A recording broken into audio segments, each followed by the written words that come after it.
welcome everyone. Good evening. Kalisperasas in Greek. Welcome, welcome. It's so good to have you all here with us tonight for our very special first part of this new three-part series. For those who don't know me, my name is Ethan Marcus. I am the Director of Communications of the Sephardic Jewish Brotherhood of America, La Hermandad Sephardi de America, also a proud member of Kehillah Kadosh Yanana Synagogue and Museum. We're so happy to have you for this very special partnership. Just as a reminder, this is through our brand new Sephardic Digital Academy, a host of wonderful programs we've been doing over the past 9 months and beyond with amazing educators like Marcia here tonight, with rabbis, teachers, scholars, and so much more about Sephardic history, Greek Jewish culture, Ladino language, Greek classes, cooking, and so much more. If you're ever interested in learning more about our other courses, please feel free to check out our website at sephardicbrother.com. Or you can also check out Kehillah Kadosh Yanana at kkjsm.org for additional programs that are available online as well. Just a few notes about this evening. This is the first in a wonderful three-part series. We'll be going over the history of the Jewish communities of Greece through the eye specifically of the synagogues of Greece. And we'll be starting from antiquity. Just a few notes also as well. We'll have a few minutes at the end of the lecture, maybe about 5 to 10, take some questions from Marcia. We'll be happy to take questions. Just make sure you use the chat box by clicking on chat and entering your questions, and we'll try to get to as many as possible. Now, a few notes on a woman who needs certainly no introduction in the Greek Jewish community, but is someone who we love dearly, Marcia. Marcia Haddad Ikonomopoulos has served as museum director of Kehillah Kadosh Yanana since 2004 and sits on the board of trustees of the synagogue and museum. She also serves on the board of directors of the Lower East Side Preservation Initiative and is president of the Association of Friends of Greek Jewry. She was born into a traditional Sephardic Jewish family from Salonika and has devoted her life to telling the story of Greek Jewry as an author, translator, editor, and lecturer. She holds 2 BAs, one from Brooklyn College in psychology and the second from Queens College in Byzantine and Modern Greek Studies, plus 2 MAs, the first in psychiatric casework from the New School and the second in Italian from Queens College. Marcia, just need you to unmute, and whenever you're ready, you can begin. Okay. Good evening. I'd like to welcome you all. I see so many friendly faces out there. A shout out to Sam Gruber and to all of those from the Yanada community. This looks like a Pasha dance here. No music. I want to thank the Sephardic Brotherhood of America. I want to thank Kehillah Kadosh Yanana, Synagogue and Museum, and a special thanks to Ethan Marcus, who makes me look good. We're using, let me share my screen here, that would be nice.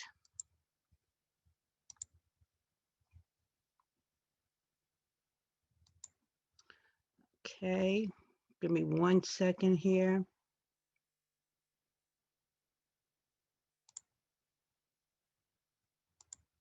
Okay.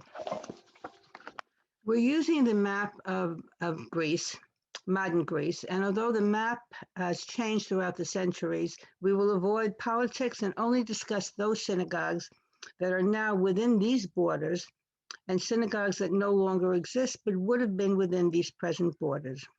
Therefore, I will be discussing the former synagogue of Athens in the Agora, the remains of the synagogue on the island of Delos, and the remains of the synagogue on the island of Egina, along with some of those destroyed in the Holocaust, primarily in Thessaloniki and in Arta and Prevasa.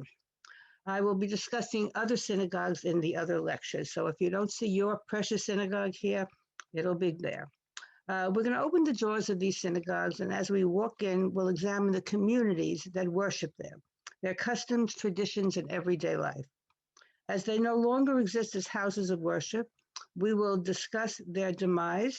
Synagogues that continue to exist and function as Jewish houses of worship will be discussed either in part 2 or part 3, as will lost synagogues that we have not touched upon today. As a number of these synagogues were houses of worship during the Hellenistic period, a brief discussion of Hellenism is in order. The dominant features of the Hellenistic age, which began with the death of Alexander the Great in 323 before the Common Era, were an increasing cosmopolitanism and a fusion of ancient, Middle Eastern, and Greek cultures. Although Alexander was a Macedonian, the son of Philip of Macedonia, his greatest influence was his teacher Aristotle. Alexander is credited with the spreading of Hellenism throughout the known world of his time to Egypt, Asia Minor, and Mesopotamia. Judaism entered a new phase in 330 before the Common Era, when Alexander completed his conquest of the Middle East. The term Hellenistic Judaism is often misused, referring to Judaism in a Greek-speaking world, including Jews who spoke Greek and adopted to some extent a Greek way of life. While the Hellenistic period begins with the conquest of Alexander the Great, when did it end? In one sense, it continued under the Romans, even encompassing the Byzantine period, ending only with the Islamic conquest. But we will end it with the founding of the Roman Empire in 30 before the Common Era. Since this is not a course on Hellenism, we will not discuss the divisions in the empire, only stating the obvious. Jews lived throughout the Hellenistic Empire and were affected by its philosophy and principles. When we think of Athens, it is almost always about the classical city. Daily life in Athens was anchored in the ideals of freedom and democracy, and in the 5th century before the Common Era, Athens was an imperial power second to none in the Mediterranean. When we think of such things as its numerous monuments, the Parthenon on the Acropolis, for example, and the Agora swarming with people doing business, discussing current affairs, and chit-chatting, and its flourishing intellectual, artistic, and literary life, including great philosophers like Socrates, Plato, and Aristotle, we don't think of the Jews of the period. Let's change that. The ancient synagogue of Athens, at the foot of the Acropolis, according to the historian Michael Molko, the contact between ancient Athenians and Judeans was recorded already by the 6th century before the Common Era. Yet actual settlement in Greece started in Hellenistic times, following Alexander's conquest in the Middle East. Living under a common empire and using Greek as a common language continued during the Roman and Byzantine eras. We can easily trace late antiquity Jewish settlements all over Greece simply by referring to the Christian Bible and the epistles of St. Paul the Apostle. Paul preached in Corinthos, Athens, Rhodes, and as we shall see, Thessaloniki and Berea. He preached from the beamers of existing synagogues, and seeing Jewish life through his somewhat biased eyes, we can glimpse into the Jewish world of the 1st century of the Common Era. The fragments of a bas relief with a menorah in the Agora in Athens attest to the Jewish presence, and Jews would continue to arrive and settle in Greece after the revolts in Judea and the destruction of the Second Temple by the Romans in 70 of the Common Era. The only thing to distinguish a Jew from a Greek pagan doing business in the Agora is that the Jew would have had his head covered. While the pagan would go up to the top of the Acropolis to make sacrifices to his gods, the Jew would go on Shabbat to pray in the synagogue. Customs would differ, and certainly dietary practices would be different. But the fact that the synagogue had such a central place in the Agora would speak to the Jews partaking of the commerce of the time, and Athens, as a center of trade and commerce, would speak to the Jews taking advantage of what the non-Jewish world offered. This is the challenge to Judaism throughout the centuries, how to take advantage of what the non-Jewish world offered and yet still preserve the essence of Judaism. This is a diagram of the Agora. This is what it looked like in 1923, before the extensive excavations started. And this is as the excavations went on. This is actually present day, and this large area over here is where they feel the synagogue was, which really speaks to the prominent place that Jews had in this world. Signs of it being a synagogue, of course, was the menorah. And there was actually, at one time, there was a sign there saying synagogue. They removed that. I don't know why. One of the most fascinating sites of Jewish presence during the times of Hellenistic Greece is the synagogue on the island of Delos in the Aegean Sea. It's estimated that Jews first settled on the island of Delos between 150 to 128 before the Common Era. What can we surmise about the life of Jews on the island of Delos in the Cyclades? Delos, near Mykonos, is one of the most important historical, archaeological, and mythological sites in Greece. You're greeted by the lions, not the lions of Judea, but the lions on the island of Delos. It had a position as a holy sanctuary for almost 1,000 years before Greek mythology made it the birthplace of Apollo and Artemis. In 166 before the Common Era, the Romans converted Delos into a free port, partially motivated by seeking to damage the trade of Rhodes, at the time the target of Roman hostility. The Romans ceded the island of Delos to the Athenians, and most of the original inhabitants were exiled. The Romans purchased slaves, and Delos became the center of the slave trade in the Aegean. Who were these slaves? They were captured by pirates during periods of war or captured enemy population. Since it is believed that the Jews first came to be part of the population of Delos during this period, were they slaves, or were they themselves taking part in the slave trade? In all likelihood, they were slaves who were able to buy back their freedom. This was a practice that had been put in place for centuries of ransoming Jews. In fact, in Rome, we know that the Jews that came in, that were brought in by Titus, that wound up in Rome, were ransomed fairly shortly afterwards, and this was probably due to the Jewish community in close by at the port of Oceanica. Now, there are many references to slavery in the Hebrew Bible, both with Jews as slaves and how Jews must treat slaves. So it would not be a surprise if the Jews of Delos owned slaves. What we do know is that in all likelihood, the Jews of Delos were engaged in trade, and Delos being a major center for trade would have enabled the Jews there to prosper. The placement of the synagogue on the island of Delos presents many questions. It is off the beaten track, which anyone who has tried to visit it would attest to. Was it because the Jews were outcasts? The other? We do not know enough about their life on Delos to come to any conclusions. As in many periods of history, the story of Jewish presence was not accentuated, often nothing more than a footnote.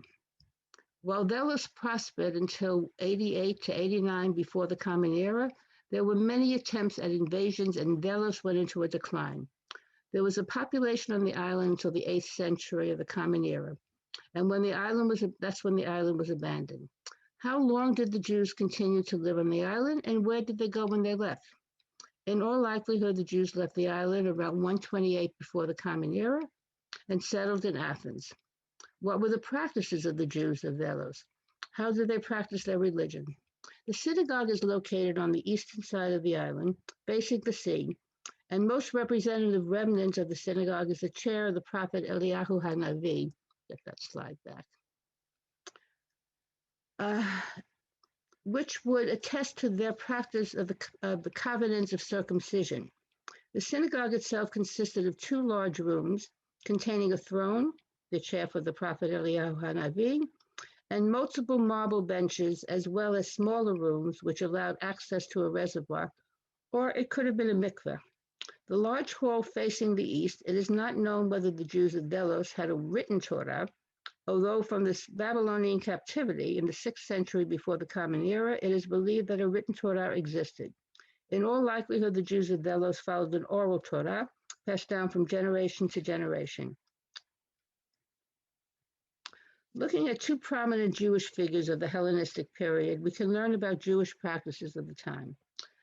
Philo of Alexandria, who was born in 20 of the Common Era and died in 20 before the Common Era and died in 50 of the Common Era, was a Hellenistic Jewish philosopher who lived in Alexandria in the Roman province of Egypt. He used allegory to harmonize Jewish scripture with Greek philosophy. Philo has been widely criticized, mainly by those who have never read his work, and accuse him of fostering legend over history. But on reading his work, he actually believed in the literal understanding of the Torah and the history of such described events. The rabbis were critical of him, as he was of the rabbis. Josephus, over here, documented Philo's participation in the delegation to Rome in 40 of the Common Era, where he represented the Alexandrian Jews in a dispute with the Greeks of Alexandria. Josephus, also known as Titus Flavius Josephus, was born Joseph ben Mattathiah in 37 of the Common Era and died at 100 of the Common Era. He was a first-century Roman Jewish historian who was born in Jerusalem, then part of Roman Judea, to a father of priestly descent and a mother who claimed royal ancestry. Josephus is a controversial and fascinating figure in Jewish history. We owe much of our knowledge of first-century Jewish history to him. He fought in the First Jewish-Roman War as head of the Jewish forces in Galilee until surrendering to Roman forces led by Vespasius. Vespasius made him a slave, and he served as an interpreter to Vespasius. When Vespasius became emperor in 69 of the Common Era, he granted freedom to Josephus, and Josephus assumed the emperor's family name of Flavius. Because of his defection to the Roman side and his work with Titus, Vespasius' son, in the siege of Jerusalem, he is sometimes considered a traitor. He is most widely known as an historian documenting the First Jewish-Roman War, 66 to 70 of the Common Era, including the siege of Masada. He also wrote Antiquities of the Jews, recounting the history of the world from a Jewish perspective for a Greek and Roman world. His work is most valuable as an insight into first-century Judaism and the spread of Christianity. We're now going to go over to the island of Egina, which is in the Saronic Gulf, about 27 kilometers from Athens. What can we learn about Jewish life on Egina? The community came most likely after barbarian invasions at the end of the 2nd century of the Common Era and beginning of the 3rd century. They came from Athens, and the community would have been large enough to build a large, impressive synagogue. And you can, so sorry about that. This is where the synagogue would have been, or the complex, because it was right near ruins of ancient gods, classical Greek gods, which shows the acceptance on the part of the pagans of the existence of Jews on the island and the likelihood that the community was involved in commerce. The mosaic decorated floor, which we're going to see shortly, was discovered in 1829 to the east of the Secret Harbor, in the middle of an important quarter of the ancient city. It was part of a synagogue building that had been excavated partially. Unfortunately, there were too many modern superstructures to warrant full excavation. This is when it was decided to move the mosaic floor to its present location and work on preservation. In the original structure, an entrance to an antechamber on the west side was found. This led to a large room, and the location of the Aron HaKadosh to house the Torahs was found facing the east. The place where the reader's desk was located can be seen in the design of the floor. There are 2 donation inscriptions are visible. One mentions that the synagogue was started when Theodorus, this is a Greek name, it means the love of God, the adoration of God, and it's many non-Jews in Greece have the name of Theodorus. It's the first time I saw it as a Jewish surname or first name. He was head of the synagogue, and the other one mentions his son as president when it was completed. The building of the synagogue took 4 years, so it was quite a large building. The mosaic had been created between 330 and 350 of the Common Era. The exact date of abandonment is not known, and where the community went is still uncertain. This is a close-up of dedication there. We're now moving to Thessaloniki, where my family came from. And we're going to be discussing quite extensively the lost synagogues of Thessaloniki because there were so many. Salonika, or Thessaloniki, is a port city in northeastern Greece. It is believed that Jews from Alexandria arrived there about 140 before the Common Era, brought by Cassandros, Alexander the Great's brother-in-law, to resettle the city after it was conquered. Several sources give evidence of the existence and growth of the Jewish community during the Hellenistic and Roman periods. It is known that St. Paul preached for 3 consecutive Shabbats before being kicked out of the city. He mentions this in his epistles, and then he goes to Velia, where he was well received. The Romans granted autonomy to the community of Thessaloniki, and the Jewish community lived near the port. These Jews were Romano Greek-speaking Jews, and they called their synagogue Etz Chaim. What would life have been like for these early Romano Jews in Thessaloniki?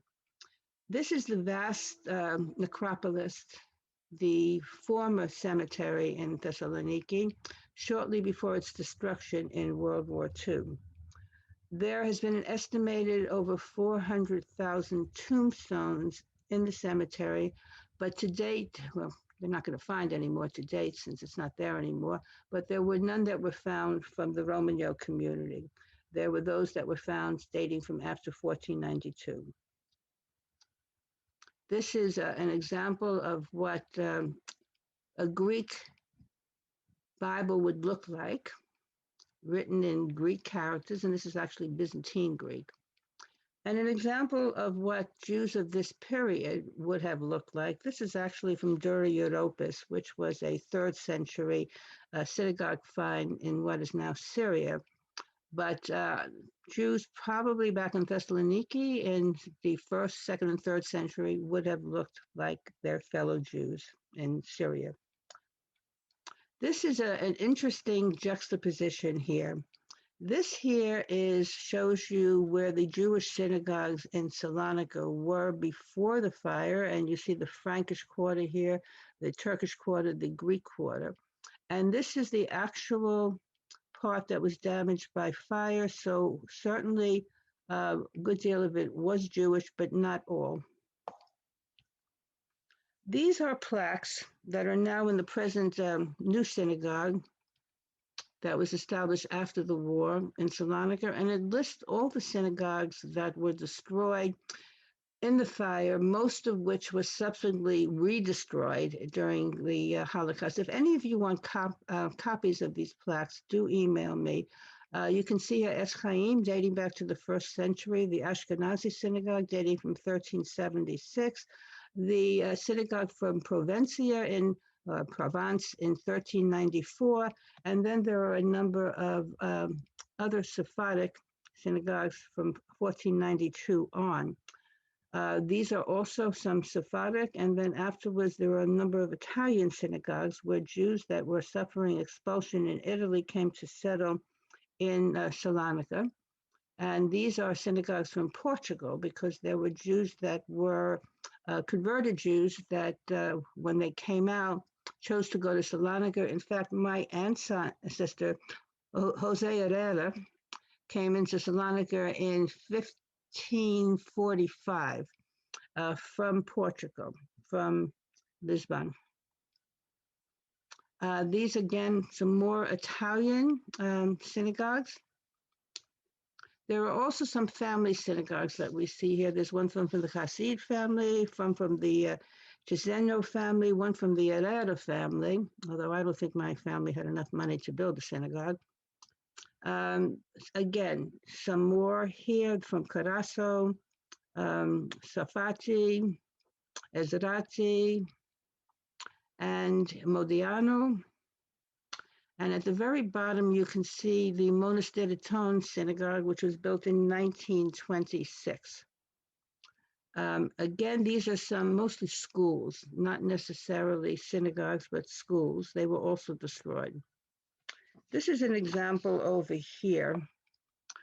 This actually is the Joseph Isaac Nissim School, that the building still stands in ruins, and that was destroyed in the fire and then rebuilt. This here is the Synagogue of Provence. Beautiful, beautiful synagogue that was destroyed in the fire, then rebuilt, then destroyed in the Holocaust. And this modern neoclassical building actually stands where the synagogue once was. Any of you who have stayed at the Electra Palace, were you staying on the grounds of what once was the Alliance Israelite Universelle in Salonika? That's where the building was of the Alliance. And here is a beautiful picture of the inauguration of the Talmud Torah. This is the building, and it still stands there. This was in 1904. The original Talmud Torah was burnt in the fire of 1917. It was rebuilt in another location and then inaugurated in 1904. This is where Etz Chaim, the first synagogue in Athens, would have been. And this is now Platia Lefteridis of Freedom Square, which is under reconstruction. They're cleaning out all the parking and they're going to be putting a nice square in. And I'm hoping they'll put up a little plaque saying that this was the site of the first synagogue in Salonika. We can hope. I want to thank my dear friend Elias Messinas and his excellent work in documenting the synagogues of Salonika for the following information.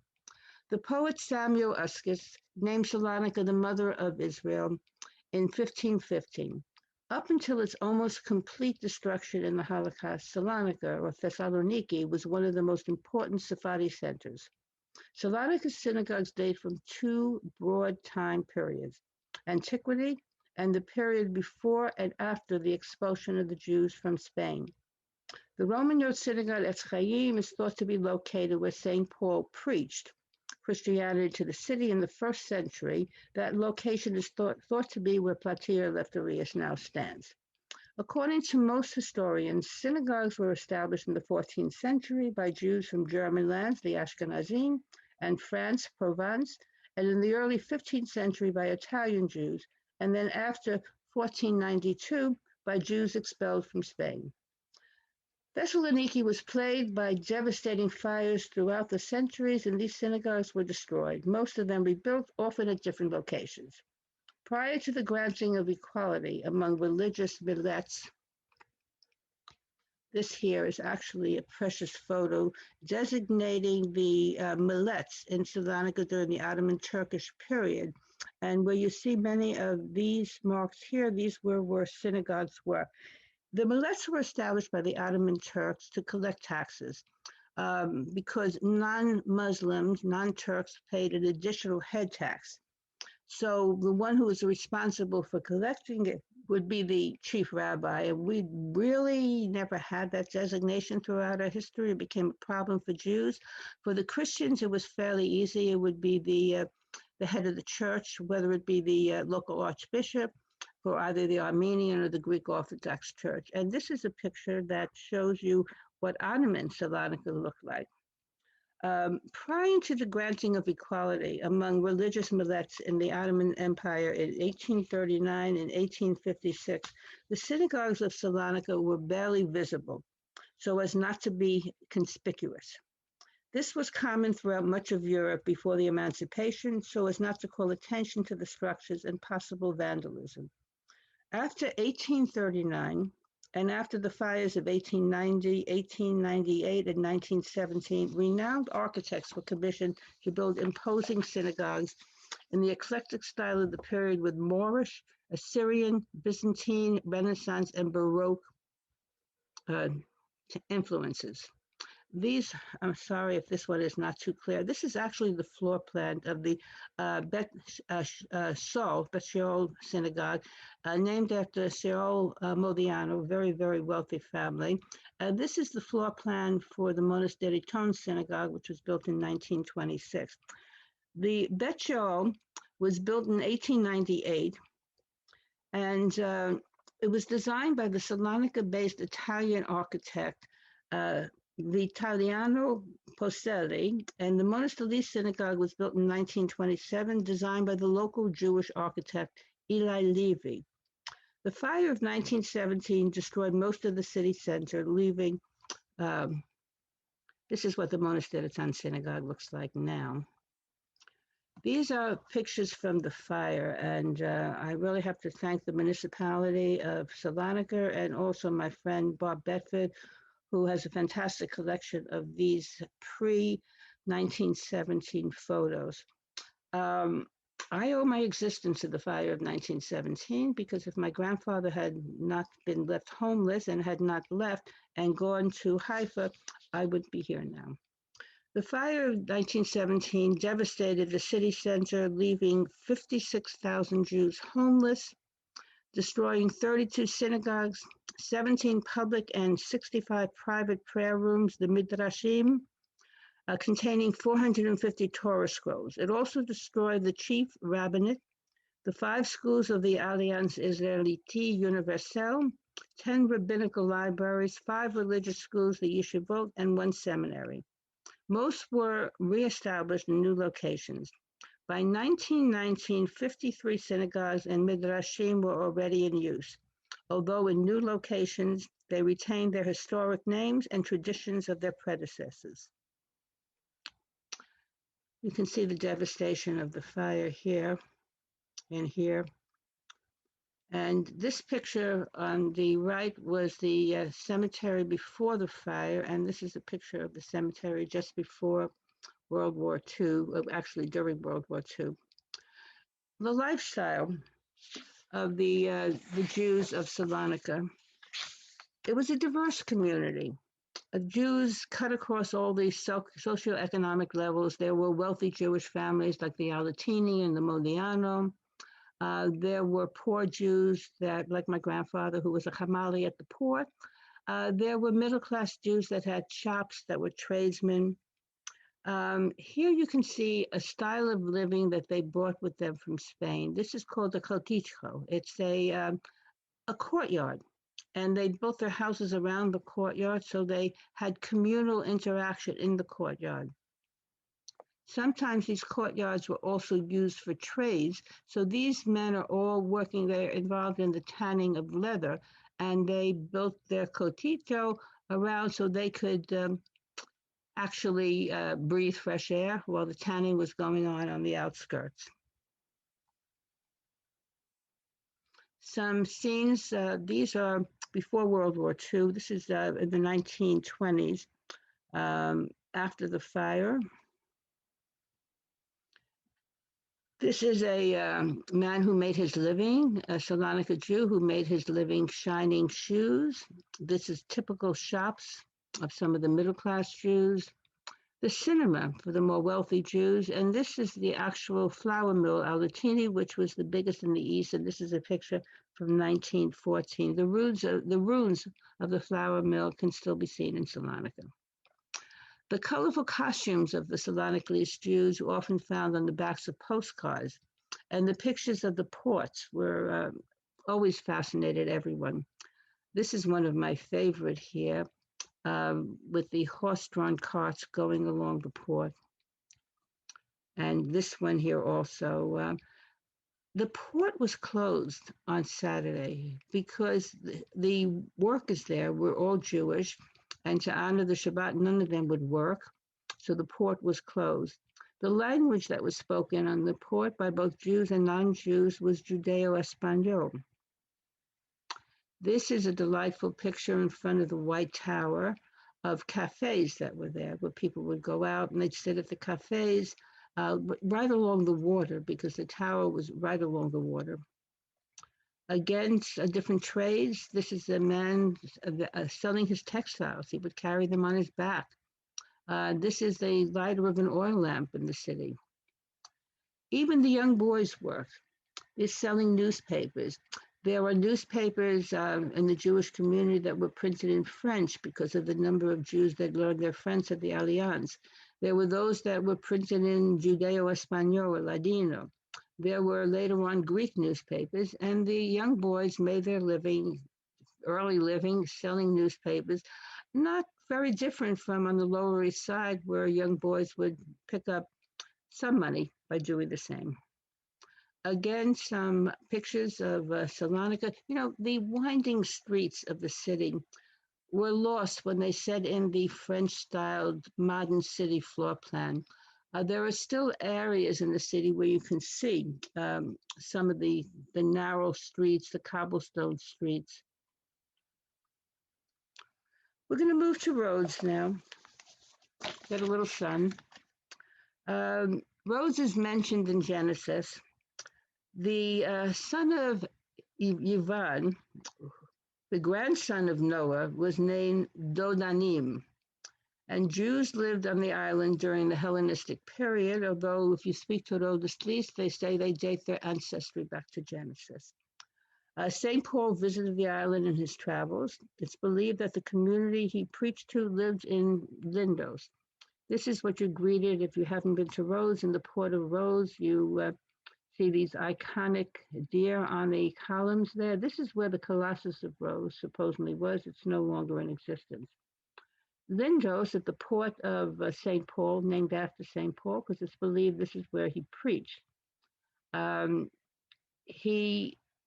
We're not sure where the synagogue was, because if you look at the Acropolis of Rhodes, would it have been somewhere in the setting up on the top of the city, or would it have been down in the lower town? There are no ruins of the existing synagogue, but we know that's where St. Paul preached, in Lindos. Jews are mentioned in the Arab conquest in the 7th century, when in 653 the Arabs ordered the destruction of the remains of the Colossus of Rhodes, which was sold to a Jew from Edessa. Herod the Great visited the island a number of times, and according to Josephus, made numerous contributions for shipbuilding and repairs after devastating fires. Benjamin of Tudela, the 12th century Jew that went from Spain and visited cities of Jewish presence on his way to Jerusalem, found 400 Jews in Rhodes in the 12th century. Under the Knights of St. John's, Jews were expelled when the plague hit the island in 1498. All Jews who refused baptism were expelled. I guess being baptized prevented you from spreading the plague. Okay. Many went to Nice, but from 1500 to 1520, the Knights captured 2,000 to 3,000 Jews and brought them back to the island as slaves. These captive slaves turned their backs on the Knights of St. John and aided the Turks in conquering the fortress of Rhodes and were treated benevolently under the Ottoman Turks. The community numbered about 144 households under the rule of Suleiman the Magnificent, who reigned from 1520 to 1566, but was reinforced by Sephardim throughout the Turkish Empire. Some 150 Salonika Sephardim were transferred to Rhodes by the Sultan for economic and strategic reasons. Jews from Izmir, Smyrna, Istanbul, Constantinople, and Jerusalem were also transferred there. Rhodes became known as the Small Jerusalem. In the Ottoman period, the community had two main synagogues, Cal Grande, established under the Knights of St. John before 1522, and Kahil Shalom, built in 1577. It was the home to famous rabbis, most famous from the Israel family, and a famous yeshiva. There were also two small synagogues, Kahel Kamodo, which was built in 1865, and Kahel Tikkun Hazot, also known as La Kehila de los Ricos, the rich ones. There were many yeshivot used as meeting places for prayer and study, and many smaller prayer rooms called midrashim. The yeshiva founded by the Israel family dated from the 17th century, and the yeshiva founded by Moses Menashe was founded in 1850. In 1882, Moses Franco founded a progressive school which taught Hebrew, French, and Turkish, but the rabbis fiercely opposed this, and it was closed after 5 years. In 1895, the noted historian and educator, Abraham Galante, founded the Tefereth Israel School, but this progressive school only lasted 2 years. In 1899, he founded the Talmud Torah. In 1900, the Alliance opened separate boys and girls schools. The girls' school was opened because many of the parents feared their daughters going to Catholic schools, because that was the only education that was offered to girls on the island before the Alliance opened the girls' school. So we can see from what we're learning that this was a very conservative community. In fact, in many ways, the rabbis stopped any progressive actions for the community there. It was an observant community.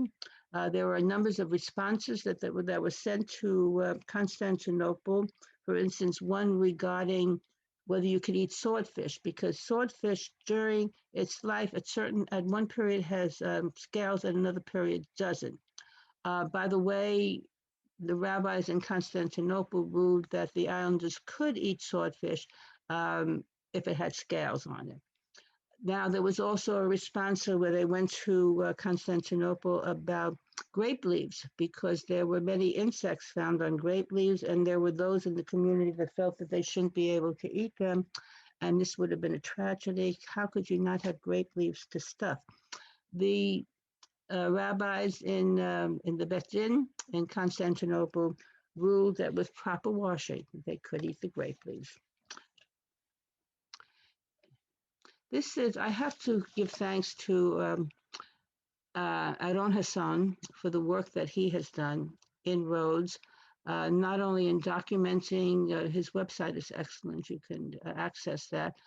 Also, if any of you want these maps of Jewish sites in Rhodes, if you're planning a visit there, certainly get in touch with me. He documented landmarks in the Jewish community on his maps. And he started the museum inside the synagogue in Kahil Shalom. It was then taken over by Stella Levy and Nikos Stavroulakis. This is another map here showing where the synagogues were located and some of the families, because you can see along the Cal de los Ricos, some of the wealthiest families there, from the Hasson family, the Menashe family, the Capuleto. Sorianos lived further down over here. Al-Kadef was one of the most prominent members of the community, and there are streets that still bear his name in Rhodes. The Jewish population during the 19th century was between 2,000 to 4,000. The Jews of Rhodes were merchants. This is Kahil Shalom here. This is the cemetery here, where this was tombstones from the first cemetery that were brought over when the Italians had them destroy or remove the tombstones, because they felt that having the cemetery right outside the walls of the old city was an eyesore, so they had to move the tombstones.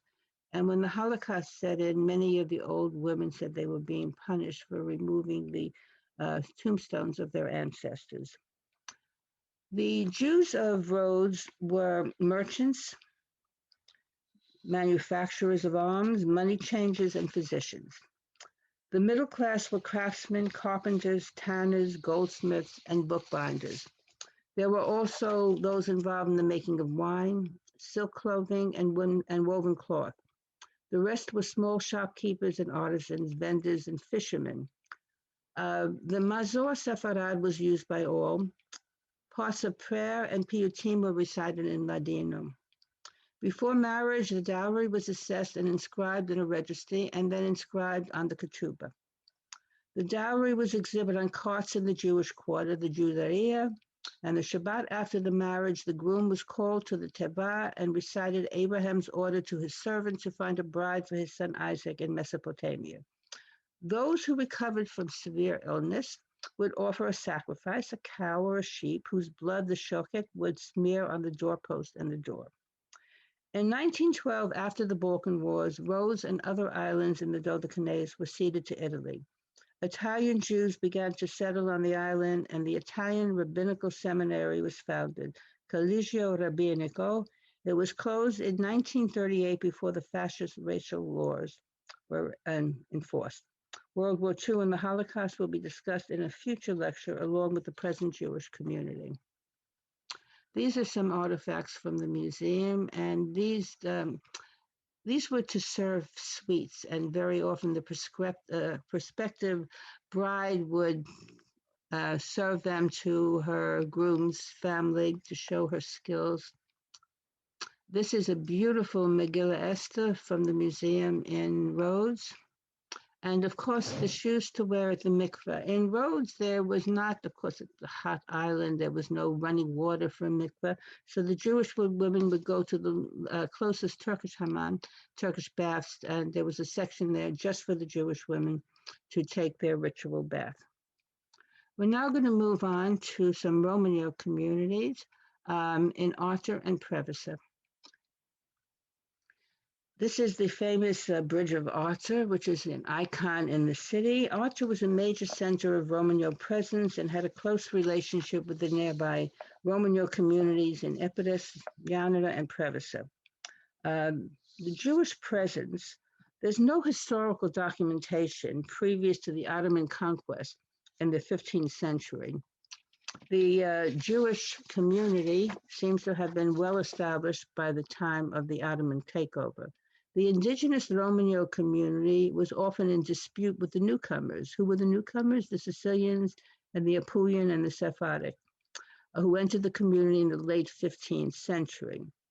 The disputes had to do with differences in customs, language, and liturgy.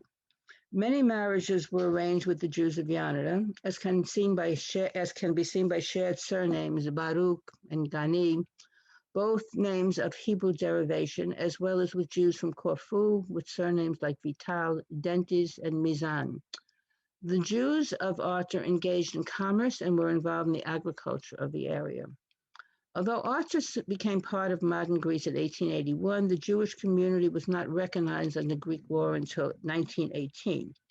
At that time, there were 150 families, 2 synagogues, and a Jewish school. Why 2 synagogues? Well, God forbid the Pugliese Jews would worship at the same synagogue as the Romano Jews. This is a community picture, and this is from the Jewish school here. This is a former Jewish home, and this is a ketubah from the Mizan family.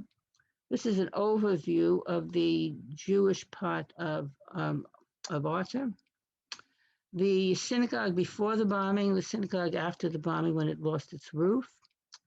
And this is a wall from the Apulian synagogue, and this is the Holocaust Memorial in Arter. In March 1944, March 25th, the Jewish community was rounded up and sent to Auschwitz-Birkenau. 322 were lost in the Holocaust, and the remaining 62 tried to reestablish the community, but were unable to do so. The community was dissolved in 1959. Nothing remains of the community, no synagogue, no cemetery, only boarded up homes of former Jewish occupants and a Holocaust memorial. Preveza is located on the mouth of the Ambracian Gulf, close to Yanada and Arter. When the nearby city of Arter became part of the Ottoman Turkish Empire, trade became difficult for communities in the northwest of the country that was still when the nearby city of Arter became part of modern Greece in 1881, trade became difficult for the communities in the northwest of the country that was still part of the Ottoman Turkish Empire. A new trade center was established in Preveza, attracting Jewish merchants from Arter, Yanada, and Corfu. This is a picture in the early part of the 20th century, and this is what Preveza looks like now. It's actually a very picturesque city. The official establishment of the Preveza's Jewish community dates from 1883, when a delegation of Jews from Corfu arrived to make plans for the building of a synagogue. In 1900, there were approximately 300 Jews living in Preveza, among a general population of 3,700 Christians and 1,300 Turks. The majority of the Jews were Romano. In 1903, the Kahel Kadosh Tefillah Moshe Synagogue was built and dedicated to Rabbi Moshe Cohen of Yanada, who donated the funds for the purchase of the plot. A cemetery was also created. The Jewish public school was established on the western side, over here, of the synagogue, and on the first floor were 2 rooms for classes, and on the second floor, there were the offices of the director. There were 4 teachers. The headmaster of the Alliance in Thessaloniki persuaded the organization to send a French teacher to Preveza. Solomon Danon arrived from Paris in 1911. The other Jewish teachers were paid by the community through a bequest left by Chaim Cohen that also provided for the dowries of 5 young, needy Jewish women. Hebrew was taught, and in 1914, a teacher of Greek was provided. Most of the Jews of Preveza were engaged in commerce involving the importation of textiles and haberdashery and were independent business owners. The Jewish community was composed of 4 square blocks, and only a few members of the community lived beyond these limits. There were good relations between the Jews and the non-Jews. At the time of the roundup of March 25, 1944, only 250 Jews lived in the city. Only 15 survived. The synagogue was demolished.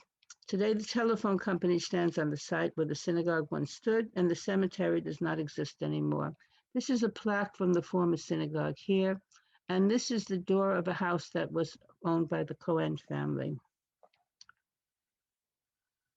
If you have any questions that will not be covered by our question section, you can email me at museum@kkjsm.org.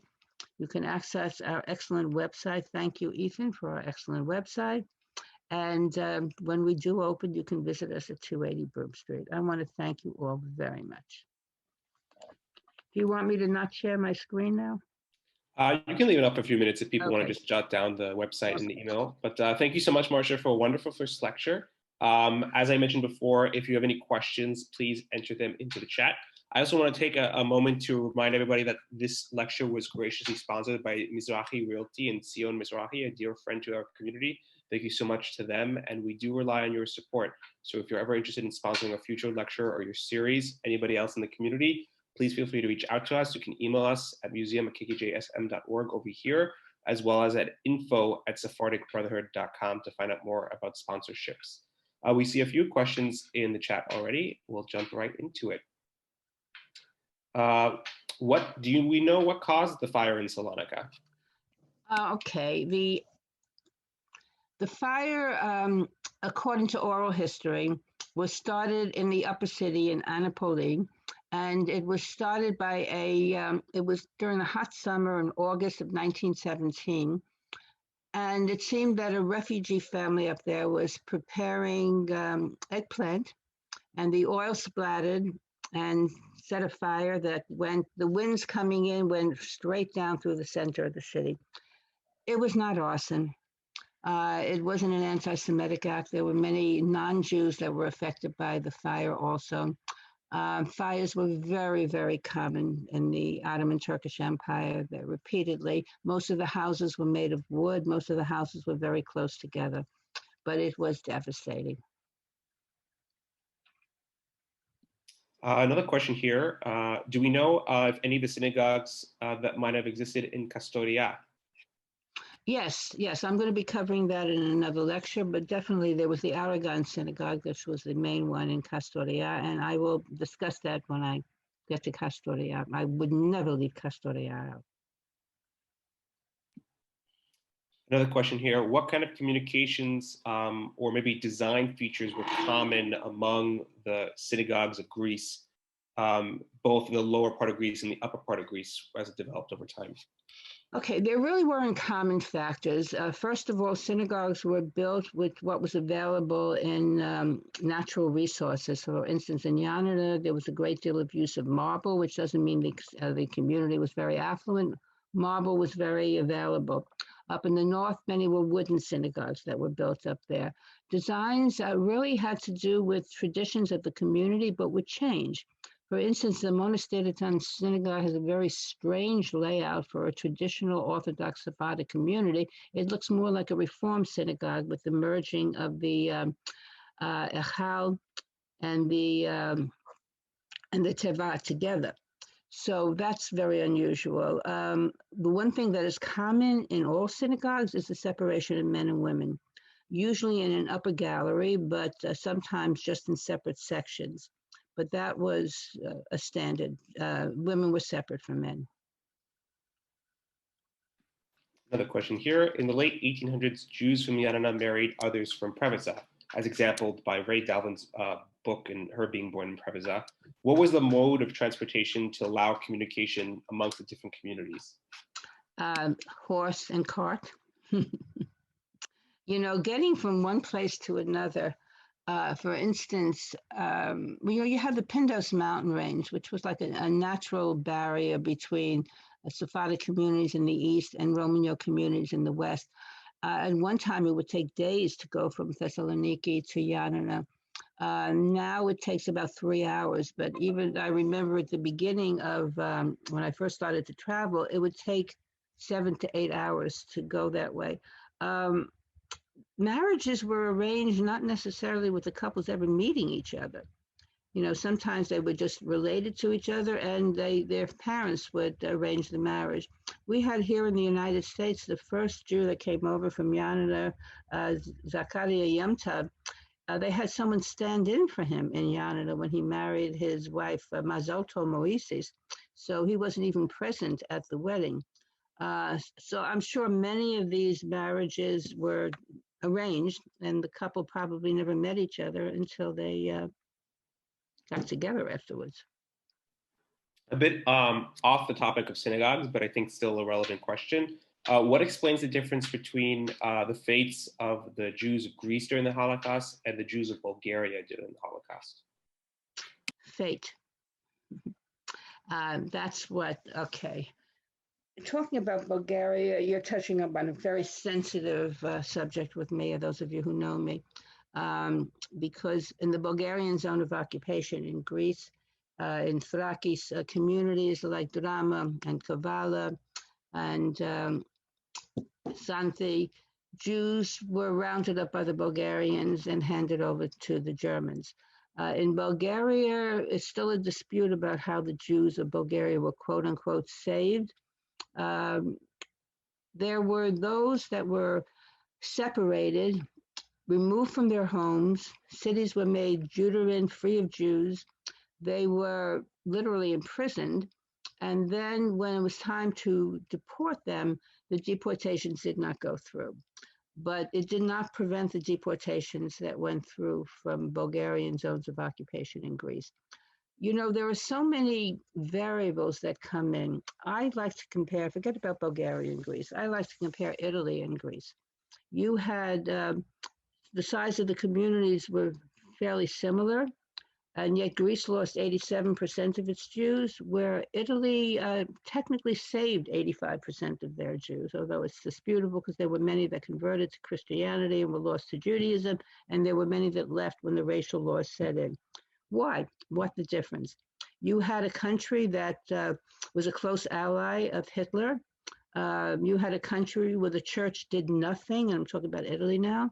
On the other hand, you had the church in Greece that came out very strongly in opposition to the deportation of Jews. You had a strong resistance movement. Why 87% in Greece? Why such a small percentage in Italy? It's something that has plagued me. And it's something that I don't have a simple answer to, because sometimes there are no simple answers. Sometimes there's no black and white. Sometimes there are lots of shades of gray. We'll take one or two more questions here. Can you explain just a little bit why you refer specifically to the Turkish Ottoman or Ottoman Turkish empires when referring to this period in Greece history? Wait, I didn't get the question there. Can you specify why you specifically refer to the Turkish Ottoman Empire during this period in Greek history? Because that's what it was. No, but the use of Turkish and Ottoman. That's what the question is. Oh, okay. Just to clarify. Okay. Well, the Ottoman Empire was, I guess you may consider that redundant. I mean, the Ottoman Empire covered parts of not only Turkey, but other parts of, most of Greece was under Ottoman domination during that period. But they were Turks. So that's why I use the Ottoman Turkish Empire. There was no other Ottoman Empire. You're correct. It was just the Ottoman Turkish Empire. And it was strictly, but the Ottoman Turks made the same mistakes that other empires before them. They bit off more than they could chew. So as the empire became so vast, especially around the borders, it was sure to reach the fate of other empires before them. It was hard to contain and hard to control. But most of the time in all these empires, around the border parts, they gave land and privileges to those people who watched the borders for them. You know, there's one question that nobody asked here, and I'm really upset. Why was there the difference in status between Sephardic Jews and Roman Yoke Jews in Greece? No one has really brought that up because basically the Sephardic community came in and absorbed the pre-existing Roman Yoke community. And when it came to taxing, Roman Yoke Jews were considered the enemy along with Greek Christians by the Ottoman Turks, where the Sephardim were considered welcome guests because they were invited by the Sultan. So you're going to treat your guests better than you're going to treat your conquerors. And there were many tax privileges that were given to the Sephardim that weren't given to the Roman Yotes, which enabled the Sephardim to progress socially and economically way beyond those of most of the Roman Yotes that were living in Greece at that time. And that's something that's usually never discussed. Okay, with that, we've reached the end of our program this evening, but I want to thank Marcia so much for the wonderful first part in our three-part series, which should be really great. And just take a thank you again to the Mizrahi Realty Group for sponsoring this series. If you're ever interested in sponsoring a future series, we do either through Kehillah Kadosh Yanana or through the Sephardic Brotherhood, please reach out. We do rely on your support. These are nonprofit initiatives, and we do appreciate them as well. Please make sure to join us next week at 8 p.m. Eastern, 5 p.m. Pacific, same link as well, for part 2 of this wonderful presentation. Marcia, thank you so much.